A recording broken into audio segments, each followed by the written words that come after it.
Assalamualaikum warahmatullahi wabarakatuh. Pada kesempatan kali ini kita akan belajar bersama membahas tentang strategi pembelajaran di SD. Saya ingatkan kembali bahwa pembelajaran di channel ini pembelajaran yang bersifat berkelanjutan. Jadi ada hubungannya dari video sekarang dan video yang akan datang, atau bisa disebut tiap part kita membahasnya. Jadi ikuti terus update-nya. Baik, kita langsung masuk ke soal nomor 1. Dari contoh-contoh berikut ini, aktivitas belajar yang besar kadarnya tinggi ialah, yang dimaksud ini adalah aktivitas belajar yang menuntut kreativitas tinggi. Kita bahas yang A, mendengarkan penjelasan guru dan mencatatnya. Ini jelas tidak memerlukan berpikir tingkat tinggi. B, menjawab pertanyaan yang diajukan guru.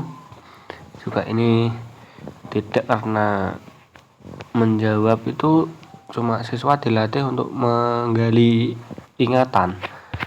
Karena yang harus kita ketahui, berpikir tingkat tinggi ini yang dibutuhkan itu harus berpikir kreatif, inovatif juga. Kemudian yang C, membuat rangkuman dari suatu bahan bacaan. Ini tidak, karena cuma meringkas dari bacaan yang sudah ada. D, melakukan percobaan untuk membuktikan atau dalil di dalam IPA. Nah, ini karena ini menuntut peserta didik untuk melakukan. Baik, kita lanjut. Perubahan tingkah laku yang tidak dikategorikan sebagai hasil belajar ialah, kita pahami soalnya, yang tidak dikategorikan sebagai hasil belajar. Kita harus tahu hasil belajar itu pengertiannya bagaimana. Jadi kita lihat dulu poin jawaban yang A, memahami konsep bilangan 1 sampai dengan 10. Jelas ini ketercapaian hasil belajar karena siswa memahami. Berubah perilakunya setelah mengalami kecelakaan, bisa.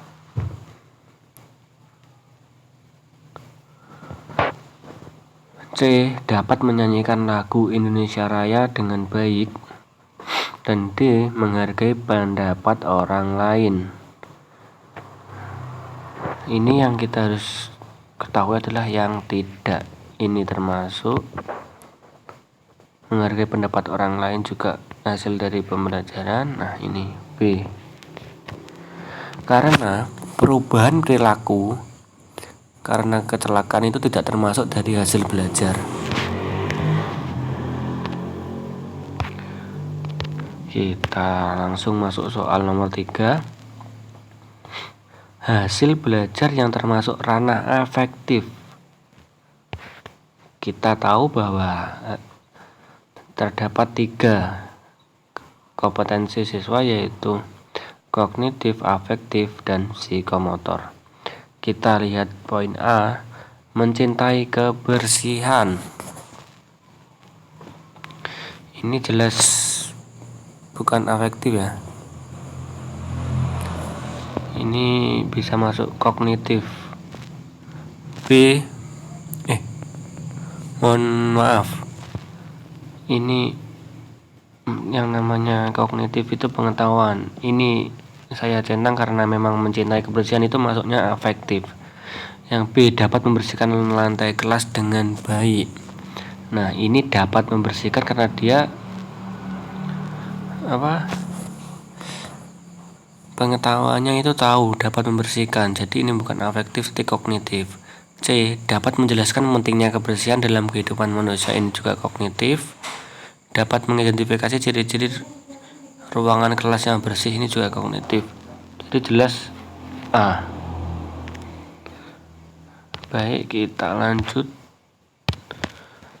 Di soal nomor 4, salah satu contoh belajar melalui pengalaman langsung. Belajar pengalaman langsung adalah belajar yang melibatkan peserta didik secara langsung. Kita analisis. Poin A, mempelajari bentuk bumi dengan menggunakan globe. Siswa yang dikatakan pengalaman langsung adalah siswa menemukan atau melakukan dari pelakukan tersebut, siswa menemukan apa yang dicari. Mempelajari bentuk bumi dengan menggunakan globe itu tidak termasuk, karena globe sudah ada, sudah tersedia, jadi siswa cuma mengamati.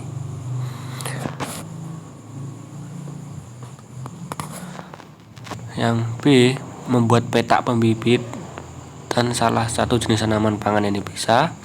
C, mengamati berbagai bentuk pinggir daun tanaman yang ada di sekitar sekolah. Ini tidak.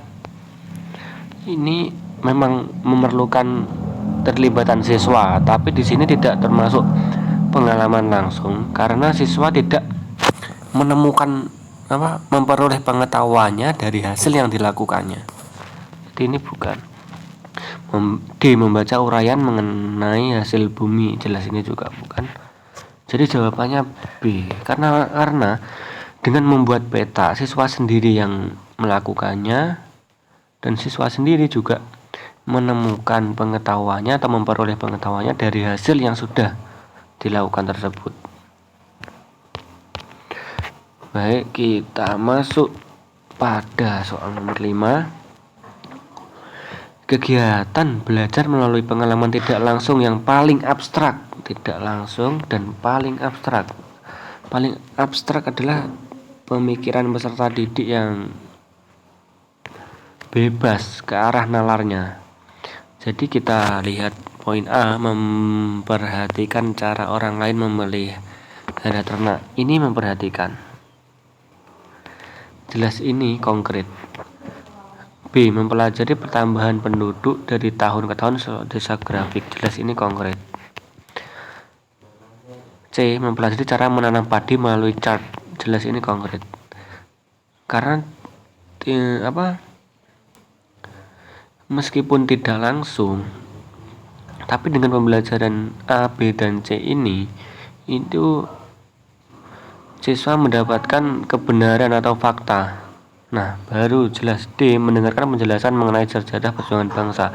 Dari mendengarkan di sini, pemikiran siswa itu bebas ke arah mana-mana atau yang disebut juga abstrak.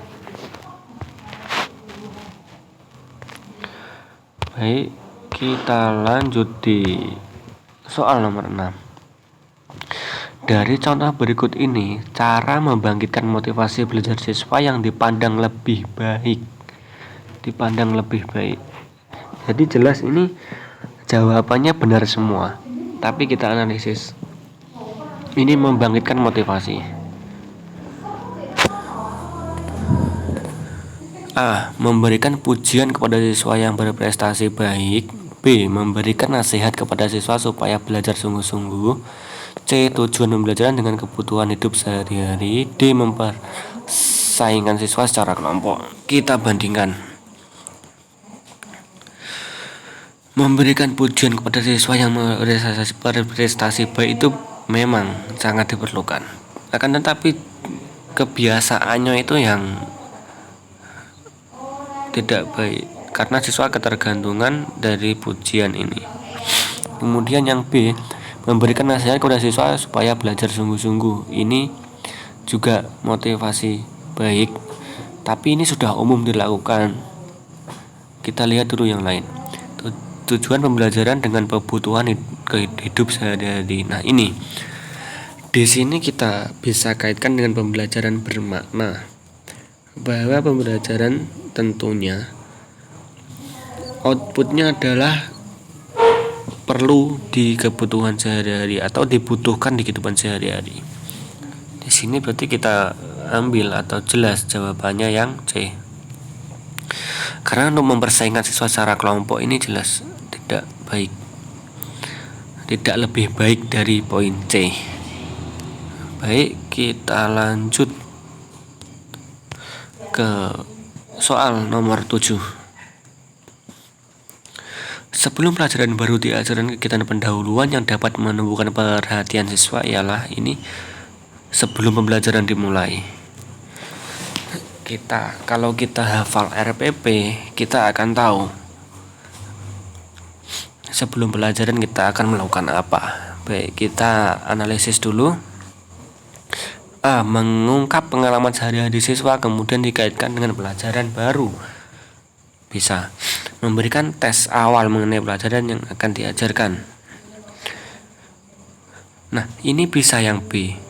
Tapi ini tujuannya adalah pretest, bukan untuk menumbuhkan perhatian, tapi mengetahui sampai mana peserta didik menguasai materi yang akan dipelajari.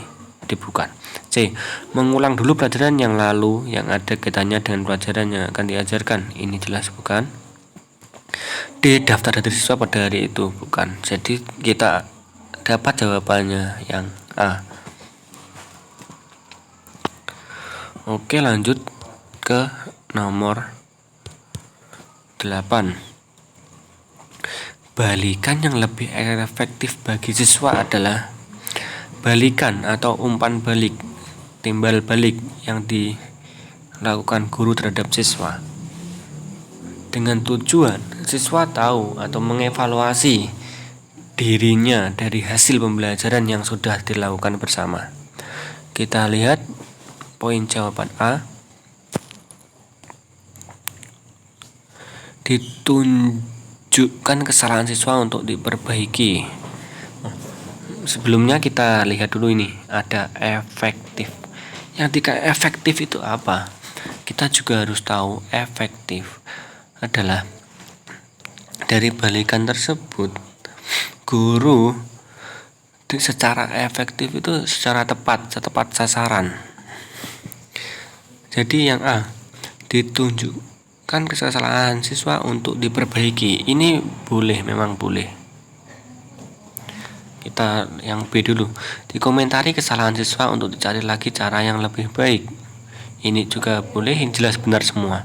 Siswa dirangsang mengoreksi pekerjaan sendiri dan diminta mencari cara yang terbaik untuk memperbaiki yang salah. D. Pekerjaan siswa dinilai dan diumumkan hasilnya. Bukan. Yang A dan B kita eliminasi. Ditunjukkan kesalahan siswa untuk diperbaiki.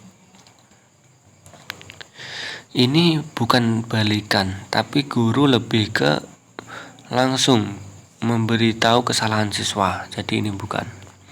Yang B, dikomentari kesalahan siswa. Ini sama dengan A, jadi bukan.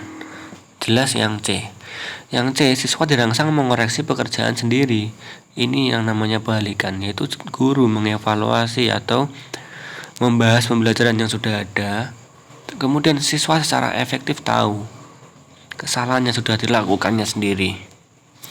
Baik, kita lanjut soal nomor 9. Pelajaran pilihan disediakan dengan maksud. Pelajaran pilihan, yang dimaksud pelajaran pilihan itu apa? Peserta didik boleh memilih pelajaran.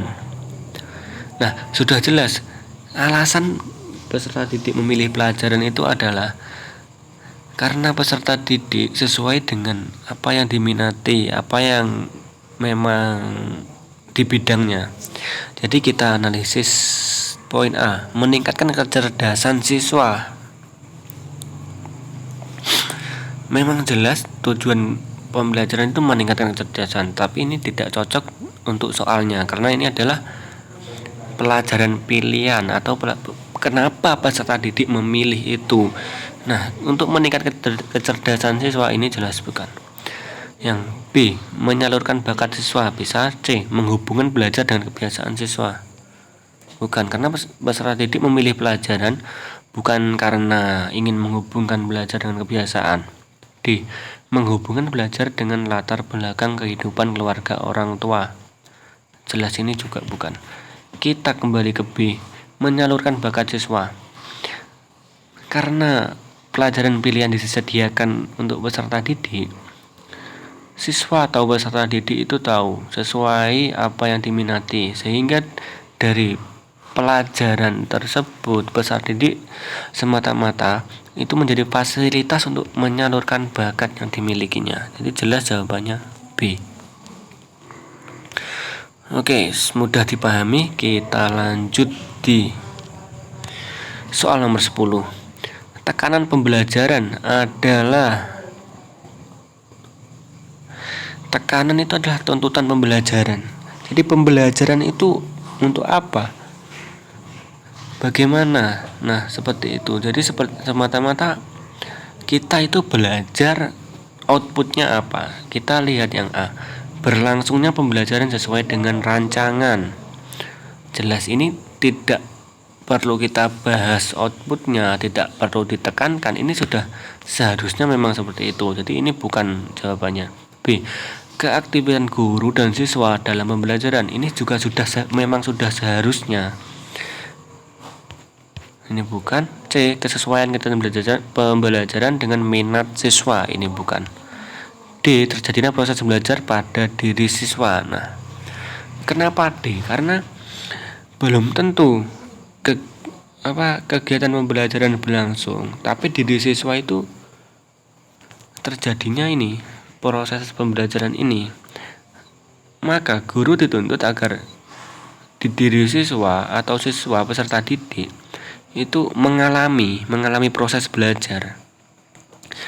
Karena poin A, B, C itu memang sudah kewajiban, memang sudah ada, memang sudah aturannya. Baru yang D ini itu adalah kreativitas guru untuk dapat menekankan atau melaksanakan tuntutan pembelajaran tersebut. Baik, semoga pembelajaran kali ini bermanfaat. Semoga niat kita diijabahi oleh Allah Subhanahu wa taala.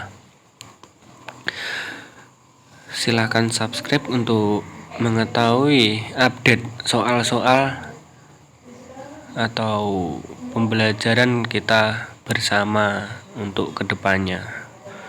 Terima kasih. Wassalamualaikum warahmatullahi wabarakatuh.